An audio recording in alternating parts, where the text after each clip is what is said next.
Assalamualaikum warahmatullahi wabarakatuh. Perkenalkan, nama saya Maulidatul Aulia dengan NIM 667025134. Saya dari kelas 1F. Di sini saya akan membahas satu jurnal dari Bung Yebi dan 5 jurnal internasional. Saya akan membahas jurnal lokal yang judulnya Aktivisme Warga dan Negara dalam Kerusakan Lingkungan di Lebak, Banten, yang ditulis oleh Dewi Sinta Agustina dan Yebi Hasan Mahyudin. Dalam jurnal ini dibahas soal konflik lingkungan yang terjadi di wilayah Lebak, tepatnya di wilayah Bayah, di mana warga merasa sangat dirugikan oleh aktivitas pabrik yaitu PT Semen Cemindo Gemilang yang mengakibatkan beberapa dampak negatif. Yang pertama itu ada polusi udara, kerusakan sumber air, sungai tercemar, sampai yang sangat berbahaya itu yang langsung kepada dampak kesehatan yaitu kasus ISPA. Nah, hal itu tuh tentu sangat memicu kemarahan warga. Nah, oleh karena itu muncullah gerakan dari warga yang bernama JMBP. Nah, penulis di sini ingin menekankan beberapa hal. Yang pertama itu ada warga sebenarnya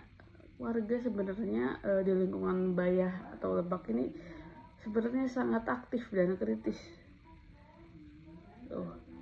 Kemudian di sini juga pemerintah abai gitu akan dampak yang dirasakan pada warga gitu. Pemerintah abai akan dampak di lingkungan gitu. Nah, dalam jurnal ini juga memiliki data yang sangat kuat gitu, karena ada wawancara, dokumentasi, tabel ISPA, sampai rangkaian aktivitas JMBP dari tahun per tahun. Teori ini juga relevan terutama soal gerakan sosial. Di sini juga penulis memberikan gambaran langsung tentang gap antara hasil evaluasi pemerintah dan pengalaman warga. Nah, ini membuat penelitian terasa hidup dan kontekstual. Tapi dalam jurnal itu ada kekurangan, yaitu masih belum terlalu mengupas perspektif perusahaan. Jadi kesannya sangat timpang karena narasi lebih fokus pada warga dan daerah. Kemudian ada jurnal dari internasional yang judulnya itu Grassroots Environmental Activists in the Global South yang ditulis oleh Giovanna Di Ciro tahun 2020. Nah, artikel ini menjelaskan bagaimana gerakan lingkungan ini berbasis warga muncul di negara-negara berkembang ketika negara tuh gagal melindungi lingkungan. Penulis menunjukkan bahwa negara sering berpihak pada industri sehingga membuat masyarakat tuh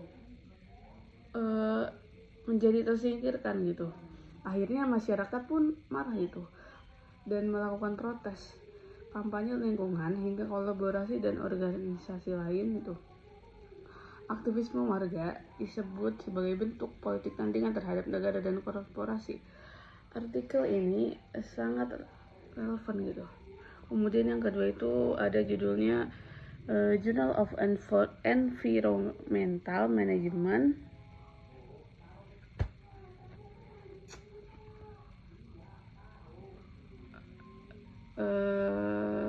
yang ditulis oleh M. Snyder, M. Romer, dan M. Sudin pada tahun 2011. Jurnal ini membahas tentang dampak besar industri semen terhadap udara, air, kesehatan masyarakat, termasuk produksi debu yang berhasil memicu ISPA. Sama seperti kasus Bayah, penulis dalam jurnal ini menyoroti bahwa pabrik semen sering mengabaikan sistem pengendalian polusi karena berlindung di balik kata mahal gitu. Sementara pemerintah di negara berkembang itu sangat lemah gitu untuk pengawasannya. Kemudian yang ketiga itu ada Society and Natural Research. Jurnalnya berjudul Community Response to Mining Related Environmental Degradation, ditulis oleh John Gaventa and Andrea Cornwall pada tahun 2015.